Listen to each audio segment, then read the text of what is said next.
In the village of Ematafani, there lived a young boy named Lutho. He was poor, but his heart was filled with questions about the world. He wanted more than farming, more than fishing, more than the life his father lived.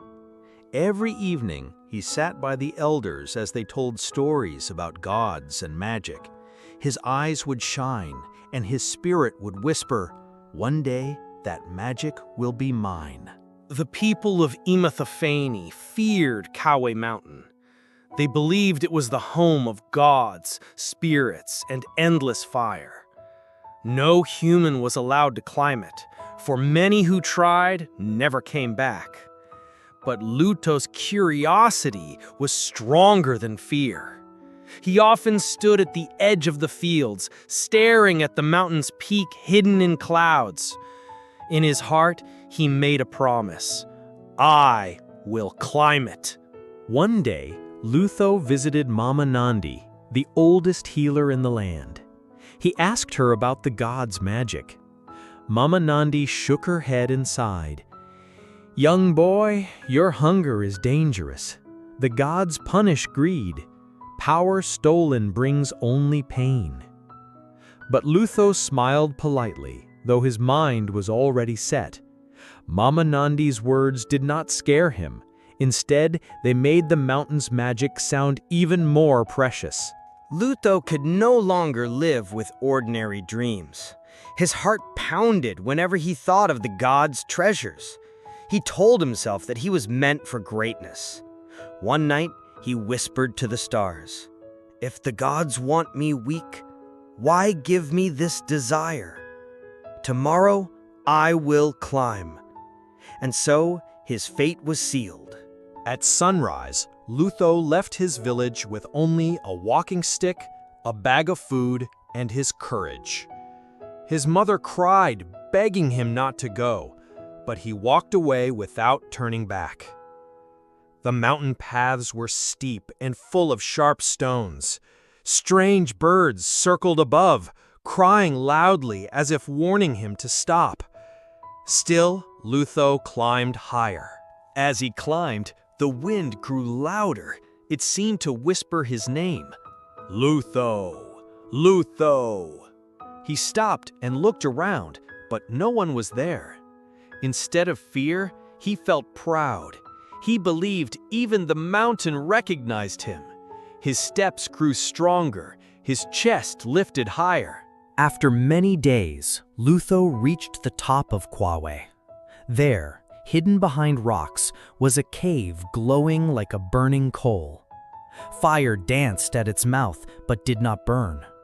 Inside, the air hummed with power. At the center stood a clay pot filled with golden light. It was the heart of magic. As Lutho stepped closer, deep voices filled the cave. "Turn back, mortal. This power is not yours. Leave before it is too late." But Lutho's pride was bigger than fear. "If I walk away now, I will remain nothing. I choose greatness," he shouted, stepping forward. With a shaking hand, Lutho plunged his fingers into the pot of light. The fire-like magic wrapped around him, burning yet not killing him. He pulled it out and held it to his chest. The cave shook, thunder roared, but Lutho laughed, for he had stolen the power of the gods. The magic rushed through his veins. His eyes glowed bright like the sun, and strange markings appeared on his skin. He could hear the voices of rivers and command the trees with a thought. Lutho screamed with joy, "I am no longer a man! I am greater than gods!" His laughter echoed across the mountain. When he returned to Ematafani, people stared in shock. Children hid, women gasped, and men bowed. Lutho raised his hand, and rain poured on dry fields. With another wave, he made the sun return. The villagers dropped to their knees. They called him Unkozi Lutho, King Lutho. Their fear became worship. At first, Lutho used his magic to help. He healed the sick, fed the hungry, and made rivers flow. People from other villages came to see him. But inside, a new hunger grew. The more he was praised, the more he wanted. He started believing he deserved more than respect. He deserved obedience. Far above, the gods sat in silence, watching him. One said, "He has stolen what is sacred." Another replied, "Let us see how he uses it before we strike."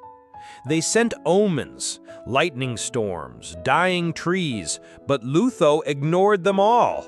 His pride blinded him. Soon, Lutho commanded people to bring him cows, goats, and food. He wanted gifts laid before his hut each week. Anyone who refused was punished with storms or fire. The people obeyed out of fear. They no longer saw him as savior. He had become a tyrant. Mama Nandi came to him, her old body shaking. "Lutho," she begged, "return the magic, it will destroy you." But Lutho laughed. "Old woman, you are jealous of my greatness. I am no longer the boy you warned. I am power itself." That night, Lutho dreamt of flames swallowing his body. He woke up screaming, his hands glowing with uncontrollable fire. He tried to calm it, but the fire burned the grass around his hut. Though he managed to control it, fear entered his heart. He told himself it was nothing, but deep down he knew the gods had begun their punishment. Word of Lutho spread across the land. Some came to worship him, but most whispered in fear. Mothers told their children never to anger him. Chiefs offered him gifts to protect their villages.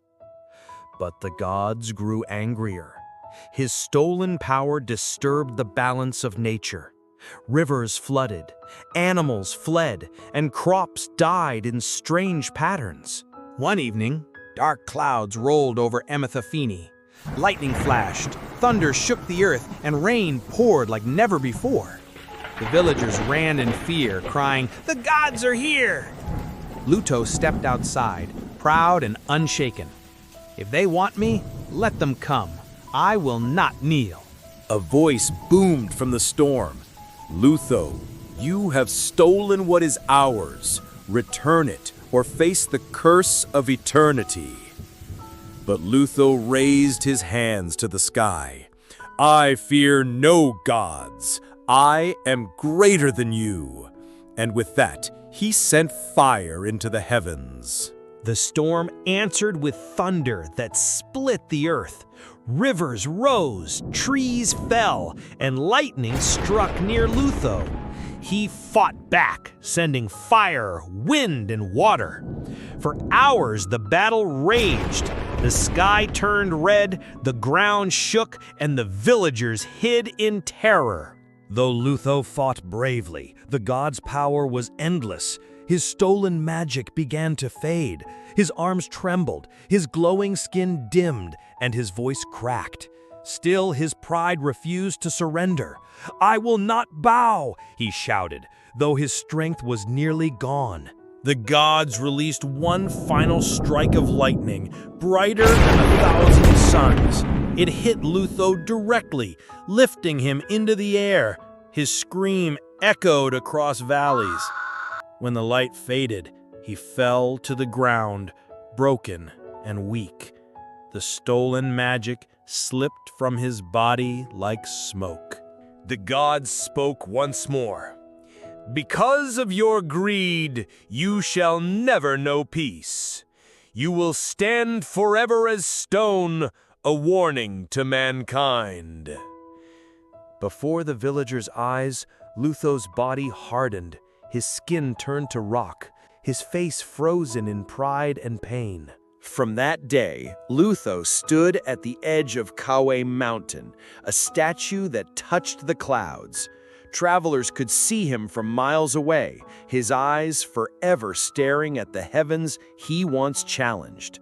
Children were told never to climb the mountain, for the spirit of Lutho still waited, whispering for others to repeat his mistake. And so, my friends, let us never forget. Greed and pride will always lead to destruction, but humility and wisdom will always lead to life. If you enjoyed this tale, do not let it end here. Share it with your family and friends so the lessons of our ancestors continue to live. And remember, every week we gather again by this storytelling fire. So subscribe, like, and turn on the bell so you never miss the next tale. Until we meet again, walk with wisdom and let the stories guide your steps.